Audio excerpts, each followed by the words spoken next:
Salve, salve galerinha do Primeiro Super, professor Breno de História novamente. Vamos nesse vídeo continuar a abordagem da crise da República Romana, fazendo a transição da República para o Império, abordando o Império e terminando o nosso assunto de Roma Antiga, legal? Então, para você se situar melhor, esse exercício, ou melhor, essa aula corresponde ao módulo 13, acompanhando com a folhinha.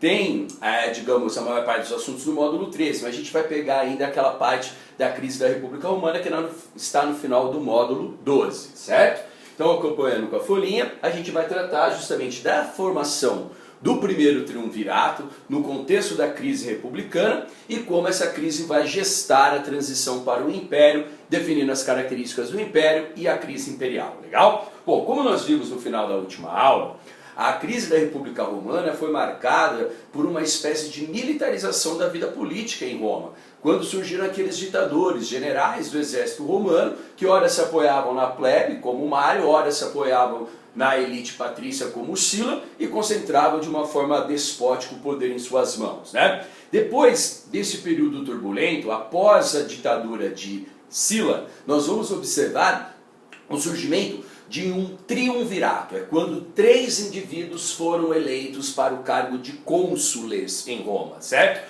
Foram eles Crasso, Pompeu e Júlio César, certo? Cada um deles tinha uma importância na sociedade romana à época. O Crasso ganhou muita fama por ter sido o general que derrotou a revolta dos escravos comandada por Espartacus, certo?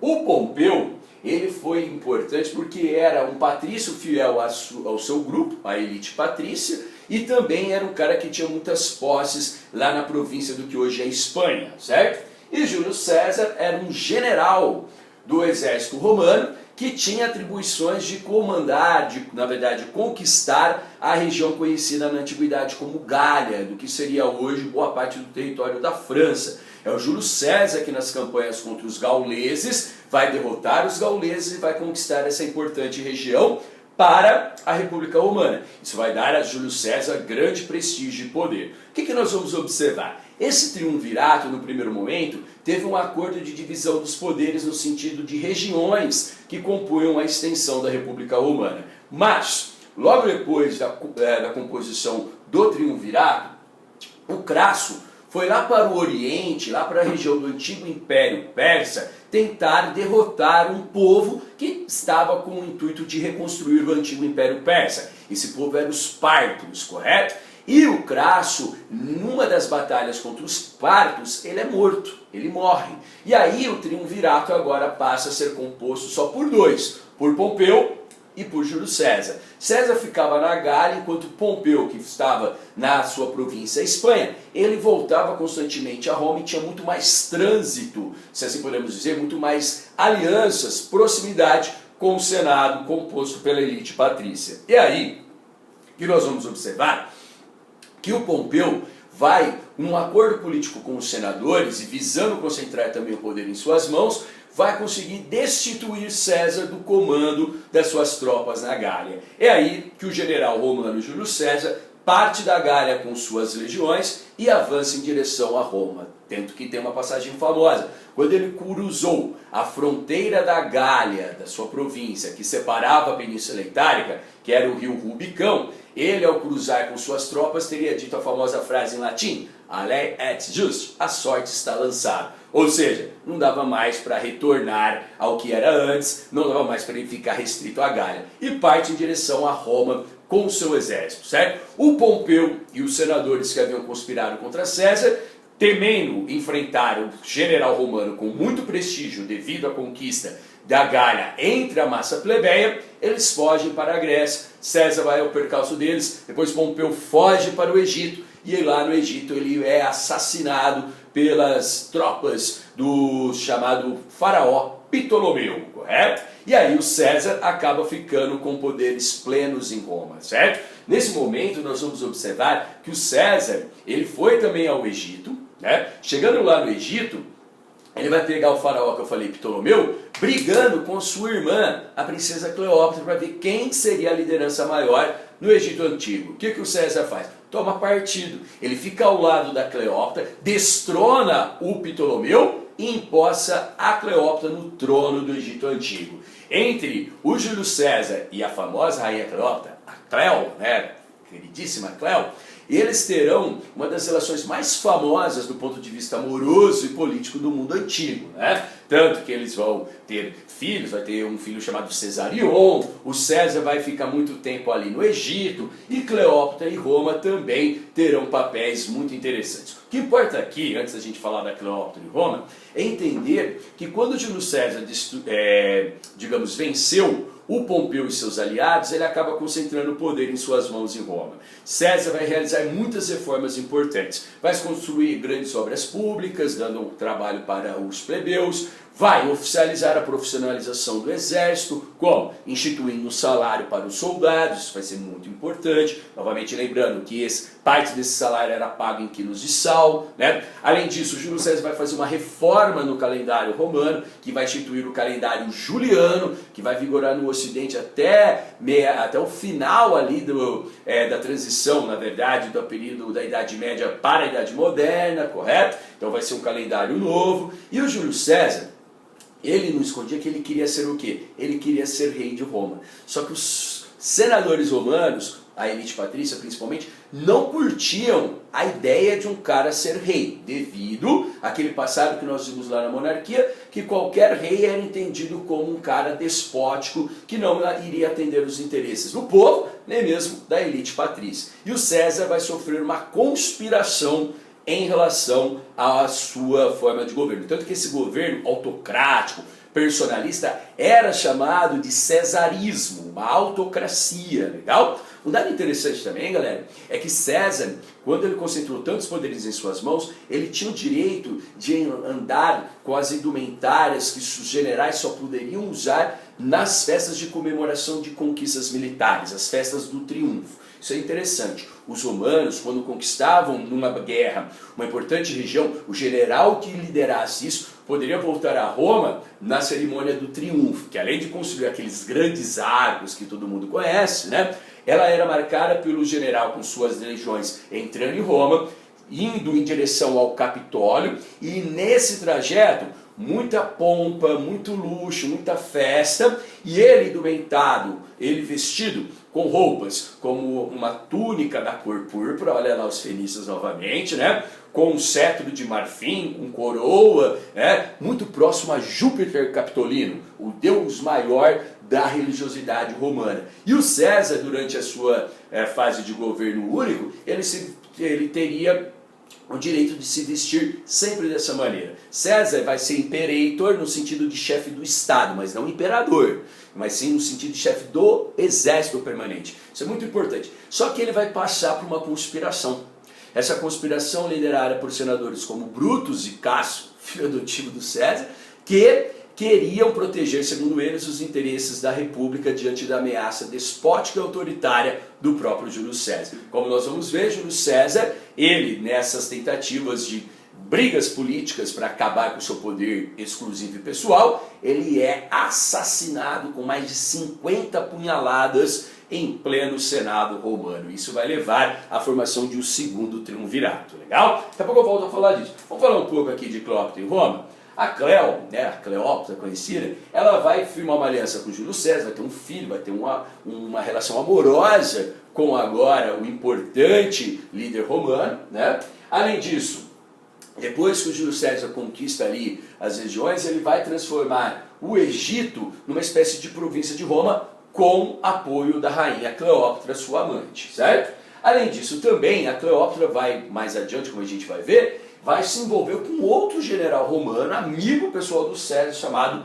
Marco Antônio. E isso vai ser extremamente importante, como a gente vai observar. Para nós termos uma noção de como essas coisas ocorrem, esse é o nome famoso do Júlio César em latim, porque Júlio César vai desaparecer pessoalmente, né, quando ele é morto lá no Senado romano, mas a sua, digamos, figura vai estar marcante em toda a história de Roma, porque, como a gente vai ver mais adiante, todo imperador romano era chamado de César. Outro ponto importante que a gente vai observar é que o Júlio César, quando ele governava, ele teve digamos, a prerrogativa das famílias romanas nos seus lares, nas suas casas, além de ter um culto aos seus antepassados, poderiam ter uma estátua do líder romano e cultuar o próprio Júlio César, mesmo que oficialmente não fosse imperador. Legal? Isso é muito importante também. Todos os grandes templos e espaços públicos teriam uma estátua ou um busto do Júlio César. Isso demonstrava um caráter personalista do seu governo, né? E no dia 15 de março de 44 a.C.,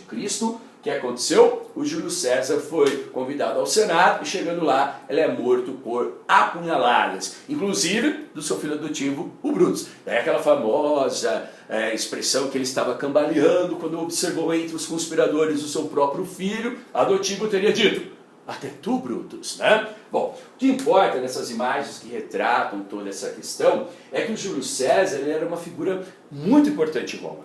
E a sua presença vai perdurar, como eu mencionei, até na formação do próximo governo que o sucede, que é o segundo triunvirato. Sabe o que é interessante? Quando o Júlio César morre, o seu general, ou melhor, o seu amigo e general romano, conhecido com o nome de Marco Antônio, ele pega o testamento do Júlio César e lê em público para uma multidão.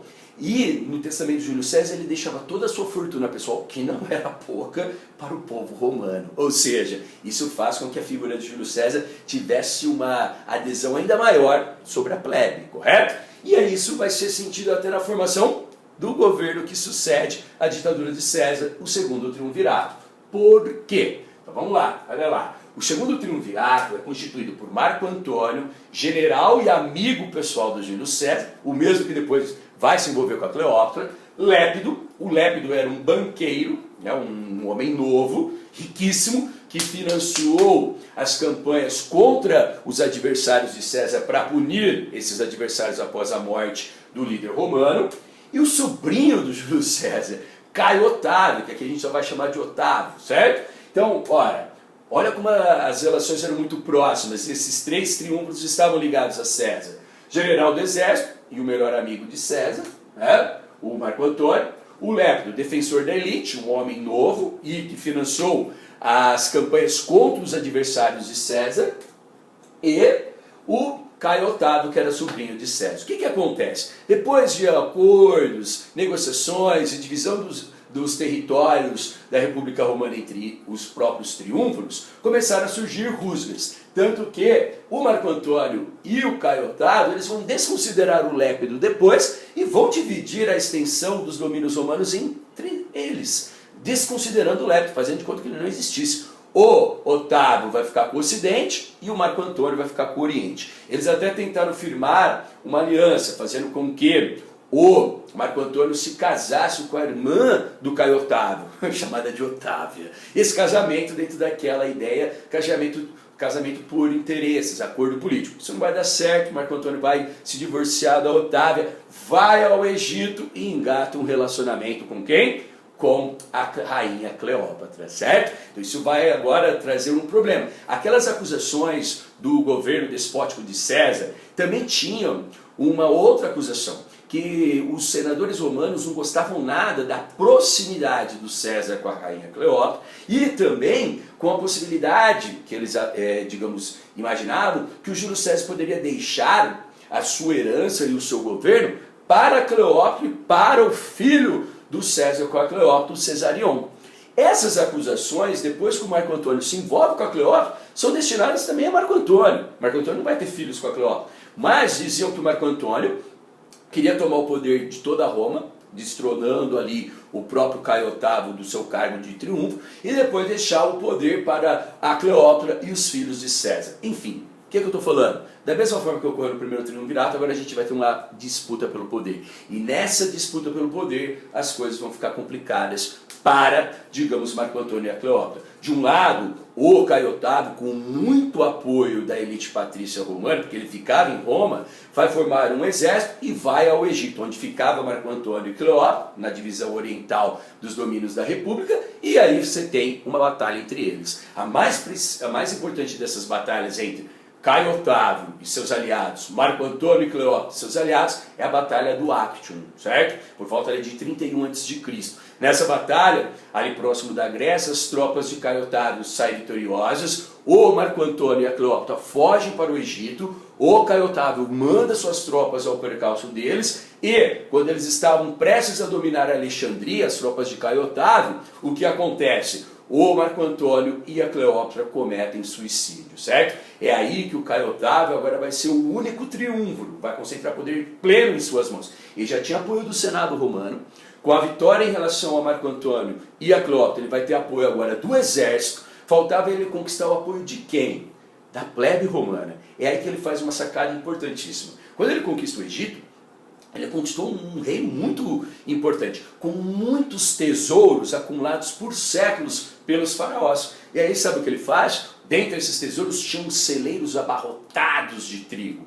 No seu retorno, ou melhor, no retorno de suas tropas para Roma, por onde ele passasse até chegar em Roma, ele ia distribuindo trigo para a plebe romana. Ora, ele já tinha apoio de quem? Dos senadores. Já tinha apoio de quem? Do exército. Agora ele tinha apoio de quem? Da plebe romana. Ora, ele vai ser um cara com muito prestígio a partir deste momento. Então é aí que o Caio Otávio, o Sol Otávio, ele vence a Marco Antônio e Cleópatra, volta para Roma, tem apoio do exército, tem apoio do Senado e agora tem apoio de quem? Do próprio povo romano. Isso fez com que o Senado romano fosse concedendo grandes títulos de 31 até 27 a.C. para o Caio Otávio, certo? O título de príncipe, primeiro cidadão de Roma, que poderia comandar, por exemplo, o Senado, o título de sumo pontífice, autoridade máxima na legião romana, certo? O título de imperator, que era não de imperador, mas de comandante supremo do exército, até que o Senado romano, em 27 a.C., dá o título de Augustus ao Caio Otávio. Tanto que a partir de agora a gente não vai mais chamá-lo de Caio Otávio, só Otávio, nós vamos chamá-lo de Augustus. Isso é muito importante por duas razões. Esse título só era conferido aos deuses, certo? E quando ele é aclamado como Augusto, ele também vai ser exigido a ser cultuado como um deus. É a divindade imperial, correto? E a outra parte é justamente que quando ele recebe esse título, oficialmente acaba a república e agora nós temos o início da fase imperial. O Caio Otávio, agora Augusto, será o primeiro imperador de Roma na sua fase imperial, com essa extensão das grandes possessões romanas agora no período imperial. Então agora a gente vai para o quê? Nós vamos para a fase do Império, de 27 a.C. até 476 d.C.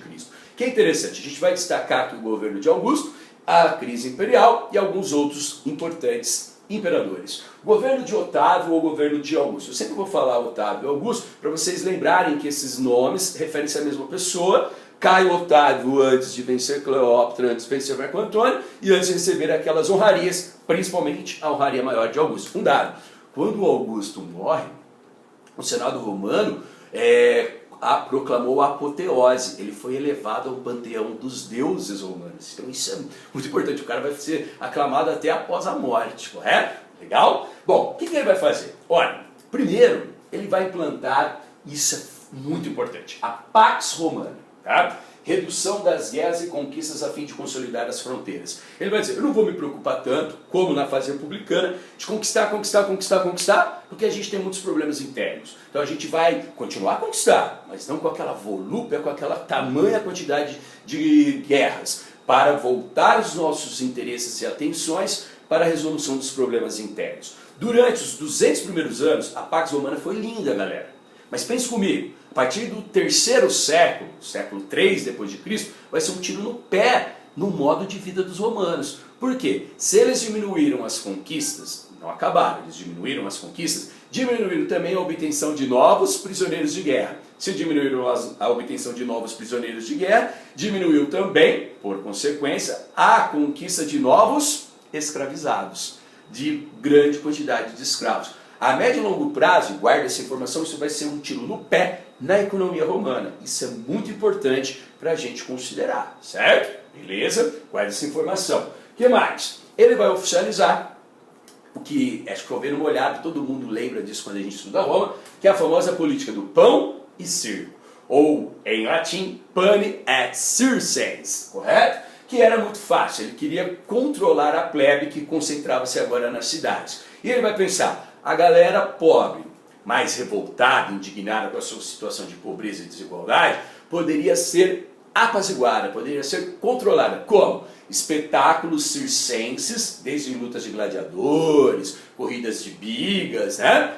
E pança cheia, distribuindo pão, trigo e outros alimentos à população. Então aí ele institui a famosa política do pão e circo, distribuição de trigo e promoção de espetáculos públicos para conter as revoltas da plebe e trazer essa plebe para o seu lado, para o seu apoio. Isso vai marcar a história de quase toda a humanidade a partir deste momento, certo? Principalmente dos imperadores romanos, a famosa política do pane et circenses, ou pão e circo, legal? O que mais ele fez, pessoal? Ele vai urbanizar Roma, ele vai remodelar a cidade romana. Roma é uma cidade que tem, na antiguidade, um projeto arquitetônico e urbanístico dos mais fascinantes, porque tudo foi planejado, grandes obras públicas, grandes templos, grandes prédios como o Fórum Romano, enfim, vai dar um embelezamento na cidade de Roma, certo? Depois a gente vê melhor isso a partir de uma imagem. Além disso, ele vai criar a guarda pretoriana. O que era isso?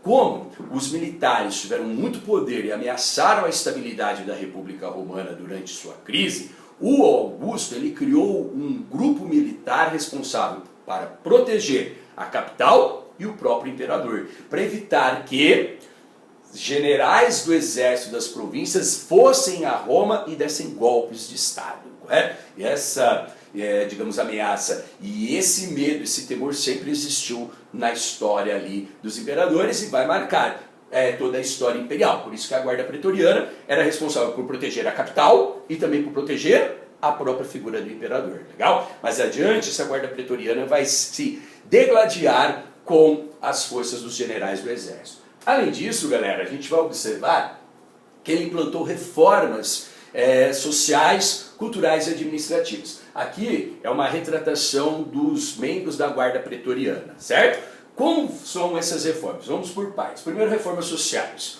O chamado Augusto, ele vai pensar, os deuses não criaram os homens iguais entre si. Então, se os homens não são iguais entre si, naturalmente, não devem ter os mesmos direitos. Ele vai fazer uma divisão censitária, algo que já era uma tradição em Roma, só que ele vai oficializar melhor ainda. Ele vai criar a ordem senatorial. Para você ser um senador, ou poder ter o direito de fazer parte dessa ordem, você deveria ter mais de 800 mil moedas de prata, chamada de sestércios, correto? Aí você poderia fazer parte da ordem senatorial e poderia usar uma túnica da cor púrpura, beleza? Se você tivesse entre 500 mil a 800 mil sestércios, moedas de prata, você poderia fazer parte da ordem equestre. Olha lá o nome dos cavaleiros, dos homens novos, certo? Então você teria alguns direitos, alguns privilégios, mas não igual os membros da ordem senatorial. E de 500 a 800 mil sestércios. E poderia usar túnicas da cor azul. Legal? Se você tivesse menos de 500 mil sestércios, você faria parte da ordem plebeia, correto? A uma grande maioria da população. Então perceba que ele fez uma divisão de acordo com a renda, portanto uma divisão censitária. Lembre que desde a República tinha os censores responsáveis por, digamos, cadastrar e fazer a classificação da população de Roma de acordo com a renda. Então era assim que eles faziam essa divisão, beleza?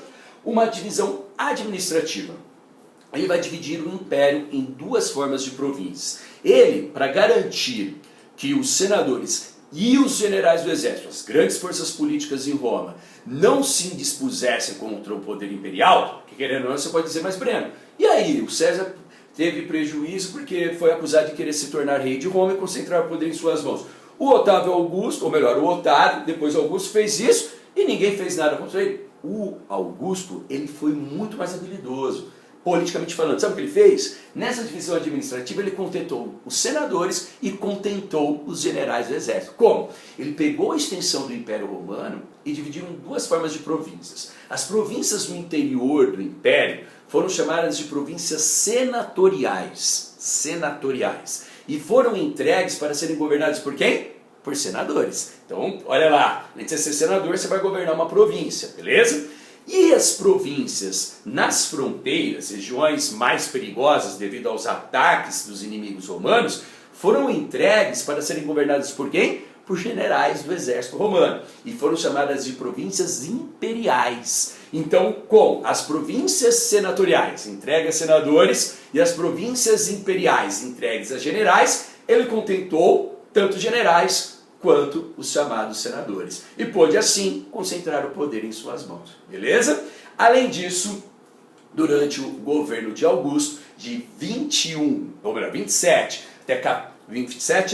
até 14 depois de Cristo, duas outras informações para vocês. Primeiro, ele vai trazer uma grande quantidade de artistas, de pensadores, de juristas para viver em Roma. Roma vai ter uma efervescência cultural e artística enorme.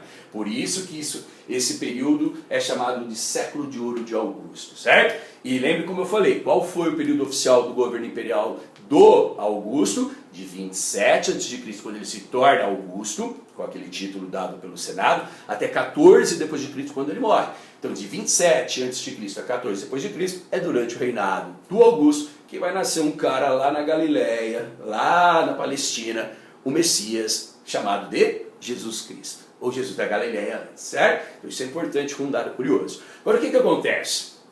Otávio Augusto morre, e aí você vai ter uma divisão do império em duas fases. Alto Império, que é um momento de estabilidade, quando as coisas ainda caminham bem, certo? Do século I ao século III depois de Cristo, e depois o Baixo Império, do século III ao século V. O Baixo Império é o período da crise imperial, é o período que os imperadores tiveram grandes problemas até a derrocada definitiva de seu poder. Então guardem essa informação. Tá? O que nós vamos ter? No Alto Império, só para critério de curiosidade, você teve as grandes dinastias, como a dinastia Júlio-Claudiana, a dinastia dos Flávios, a dinastia dos Severos e a dinastia dos Antoninos. É o auge do Império. Tá? Ali viveram Nero, Calígula, viveram Trajano, Tibério, Cláudio, importantes imperadores com grandes facetas. É nesse período que é construído o Coliseu, é nesse período que vamos ter a maior extensão do Império Romano durante o reinado do imperador Trajano, é nesse período que também teve a diáspora hebraica. Então o Alto Império, com essas quatro dinastias, Júlio-Claudiana, Flávio, Severos e Antoninos, é o auge, certo? Depois, a partir do século III, é o período do quê? Da decadência, da fase, digamos, da derrocada do Império Romano. Bom, antes da gente avançar, vamos dar uma olhada em alguns aspectos. Primeiro, eu falei que Roma foi reurbanizada por Otávio. Esqueçam o Coliseu, que não existia à época do Otávio, mas aquedutos, a região do Fórum, o grande círculo máximo, onde ocorriam as corridas de bigas. Muitos desses grandes prédios foram erguidos ou reformados pelo Augusto, certo? Dado importante, Roma era conhecida por ter água corrente das várias minas que circundavam a região montanhosa ao seu redor. Tanto que até hoje, você está andando em Roma, tem fontes de água, digamos, límpida, água potável para você beber nas partes antigas de Roma. Belíssimo. Tem também esgotos, tem a parte subterrânea de Roma, como são as catacumbas, enfim, é uma parte muito interessante desse passado da Roma antiga, legal? O que mais? Olha, só para vocês terem uma ideia, conquistas até 44 a.C. na morte de César, a parte em verde. Conquistas até o fim do século II, que é o reinado lá do Trajano, que é a maior extensão do império, toda essa parte marrom. Então olha a extensão do maior império da antiguidade, certo? Que ia desde a Bretanha até as cataratas do Nilo, desde o que hoje a gente chama de Portugal, a antiga Lusitânia, até as fronteiras da Mesopotâmia. Era um império gigantesco e importantíssimo, legal? Bom, mas as coisas começam a se alterar. Antes, aqui você tem o famoso anfiteatro, que todo mundo chama de Coliseu, que era um anfiteatro, então você tinha não só brigas de gladiadores e contra animais, feras que todos nós conhecemos, mas também você tinha encenações teatrais. Os caras adoravam encenar as guerras púnicas ali no Coliseu. Como vocês sabem, ali também ocorria o espaço da famosa política do pane et circenses, a política do pão e circo, legal? E o Coliseu, que é uma das partes turísticas mais visitadas em Roma, o que é importante? Ele tinha uma capacidade para cerca de 50 mil pessoas, é muito grande, né? Aqui é uma foto da arena, modificou-se um pouco hoje, mas preserva-se túneis e tinham toda uma engenhosidade que os caras conseguiam criar cenários para as peças e batalhas que eram ali, digamos, retratadas, que eram encenadas. Até batalhas navais nas guerras púnicas aqui eram encenadas, então isso era muito importante. Mas toda vez que a gente fala do Coliseu, sempre vai lembrar de quem? Dos gladiadores, né? E nas lutas entre gladiadores, era muito comum, quando o gladiador vencesse o seu oponente, ele olhasse para a tribuna, onde estava o imperador se levantava e fazia meio que um jogo demagógico. Olhava para o público e o público iria decidir se o gladiador derrotado iria viver ou se o gladiador derrotado iria morrer. Como dizem os historiadores, parecia que a plebe romana que ocupava o Coliseu tinha um braço engessado para baixo. Dificilmente eles poupavam o gladiador.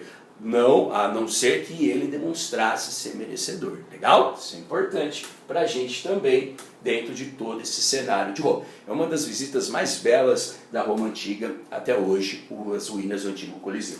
Mas, para a gente caminhar para o final dessa penúltima aula de Roma, é importante tratar do cristianismo em Roma. Nessa parte é interessante a gente destacar o quê? Olhem lá. O cristianismo, a expansão, penetra e destrói o conceito da divindade imperial, abandona o império. Vamos fazer um parênteses, tá? Como eu mencionei, é no reinado do Augusto que nasce lá na Palestina Jesus de Nazaré, certo? Do nascimento de Jesus até por volta dos seus 26 anos, a gente tem poucos relatos historiográficos e muitos, digamos, indícios ou até mesmo relatos que não condizem à historiografia no sentido de certeza. Nós vamos começar a ter alguns relatos, principalmente de fontes romanas e judias, a partir dos seus supostos 26 anos de idade. O que é interessante? Jesus era um judeu, ele nasce numa família judia, né? E os judeus eram monoteístas, certo? Então no primeiro momento eles não poderiam aceitar, como a gente viu naquela civilização hebraica, cultuar os imperadores romanos como uma divindade, né? Porque isso era contra o seu aspecto moral religioso. Além disso, os judeus não aceitavam a escravidão que era imposta a ele. E o Jesus, quando jovem, vivenciou tudo isso, tá? Até que com 26 para 27 anos ele começa a realizar suas pregações, anunciando uma nova religião, dizendo que era o Messias, o Salvador, que os judeus esperavam, que veio aqui para dar a sua vida e salvar a todos. Como vocês sabem, dentro das tradições do cristianismo. O que nos interessa é que Jesus vai criar um conjunto de seguidores e suas ideias vão confrontar as tradições e os poderes romanos. E ao confrontar as tradições e os poderes romanos, os cristãos passam a ser perseguidos pelos romanos. Principalmente porque diziam algo muito revolucionário para a época e até hoje. Propagavam o amor, não esqueça disso, cristão. A maior forma de ensinamento do cristianismo é propagar amor, perdão e respeito. Combatiam injustiças, não aceitavam a desigualdade, não aceitavam a escravidão, não aceitavam a violência, certo? E, consequentemente, foram perseguidos violentamente, certo? É aí, galera, que a gente vai observar que no interior do Império Romano nós tivemos várias perseguições violentas aos cristãos por conta dessas razões que eu falei, deles não seguirem as tradições, não respeitarem os poderes e se rebelarem, correto? Mesmo que fossem rebeliões não violentas no primeiro momento. O primeiro a realizar duras perseguições aos romanos foi Nero, aquele que mandou incendiar Roma e culpou quem? Os cristãos. Isso é uma tradição na história, os caras fazem conspirações, tomam atitudes violentas e cruéis e culpam seus inimigos políticos, certo? Nero fez isso com os cristãos ao incendiar Roma. E o último a realizar uma perseguição romana na forma de imperador foi o imperador Diocleciano. A gente volta a falar desse cara mais adiante na próxima aula, certo? Mas, olha que interessante, galera. As perseguições, nem vou entrar na parada, nessas partes religiosas, da ressurreição. Isso é importante, se você é cristão ou não, mas a gente está numa aula de história, o que interessa para nós é a história. Com a crucificação e morte de Jesus Cristo, nós vamos ter os seus profetas, ou melhor, os seus apóstolos, principalmente Pedro e Paulo, difundindo os valores do cristianismo por todo o Império Romano, certo? Paulo foi uma das figuras centrais, Paulo de Tarso, que vai dar a origem à figura de São Paulo. Ele vai viajar para várias regiões e vai pregar os valores do cristianismo. E o que acontece? A plebe romana e outros povos que estavam sob o poder dos romanos, principalmente escravizados, olhavam para as ideias dos cristãos e diziam, poxa, essas ideias fazem mais sentido do que essa cultura, do que a religião, do que o poder dos romanos. Afinal, é contra a injustiça, É contra a violência, é contra a escravidão, prega amor, tolerância e principalmente tenta ajudar os desafortunados. Ou seja, estou falando de nós, né? E quando os chamados cristãos eram levados, por exemplo, no Coliseu, em outros espaços, para lutarem entre si até a morte, ou principalmente lutarem contra feras, como leões, tigres e toda sorte de animais,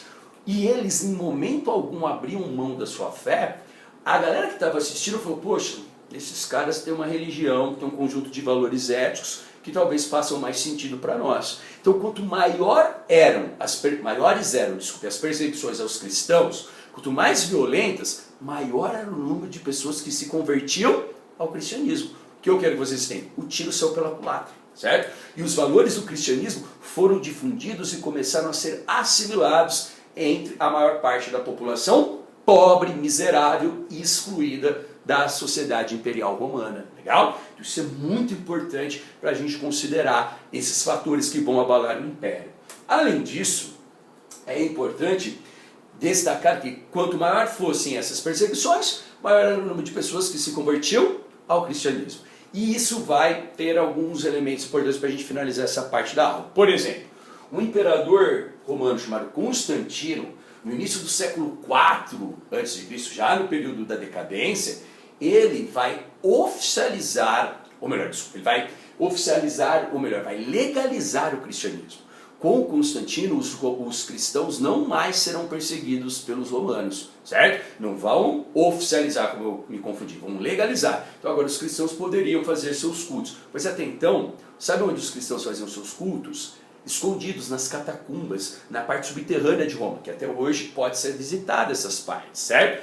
Com Constantino não. Tem uma tradição que dizia que o Constantino, quando disputava o trono de Roma contra um dos seus adversários, numa batalha ele teve um sonho, apareceu uma cruz, símbolo dos cristãos já era, e diziam que em nome daquele símbolo e daquela religiosidade ele sairia vencedor. Ele acaba vencendo a batalha, se torna imperador, e depois com essa visão ele vai, dentre outras razões, também tentando apaziguar as lutas, legalizar o cristianismo, certo? Isso no início do século IV.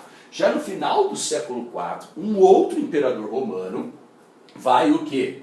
Ele vai, agora sim, oficializar. O Constantino legalizou o cristianismo no Édito de Milão, em 313. O Teodósio vai colocar o cristianismo como religião oficial do Império no Édito de Tessalônica, certo? O Édito de Tessalônica ocorre quando? Ocorre justamente em 393 a.C., ou melhor, depois de Cristo. Aqui é uma foto das catacumbas onde eles se protegiam, certo? E o que é interessante a gente entender, ora, em menos de 400 anos, os cristãos de perseguidos, de vítimas e de violência impostas a eles, os cristãos de sua religião, tornaram-se aceitas e depois oficializadas como a religião do Império Romano, certo? Com o Édito de Milão do Constantino e o Édito de Tessalônica, que está aí na sua folhinha, do chamado Teodósio. Isso é muito importante, galera, extremamente relevante. Por quê? Na nossa